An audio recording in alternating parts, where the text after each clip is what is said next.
Hi guys, আমাৰ জিগুৱে এয়া বিশ্বকৰ্মা পূজা বুলি নিজৰ গাড়ীকেইখন ধুইছে দেই। লগতে মই সহযোগিতা কৰিছোঁ। এয়া চাওক, তাৰ কিমান কেইখন কাৰ আছে দেখুৱাম আপোনালোকক আজি। এয়া তাৰ পাৰ্চনেল কাৰ এখন, দেখিছেনে নাই? এইখন ধুনীয়াকৈ ধুলে আমাৰ জিগু বেটাই। অৱশ্যে বাল্টিঙতে দিছোঁ, বাল্টিটোত তাৰ পানী অকণ দি দিছোঁ। এইখন তাৰ ট্ৰেইন। কাৰ কাৰ ঘৰত ট্ৰেইন আছে? আমাৰ ঘৰত ট্ৰেইন আছে দেই।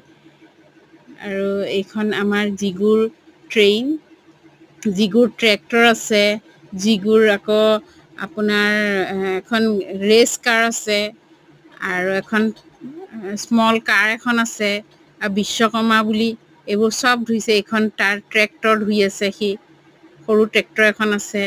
এতিয়ালৈ আহিছোঁ, আপোনালোকক পুনৰ লগ পাম। আৰু আপোনালোকে বিশ্বকৰ্মা কেনেকৈ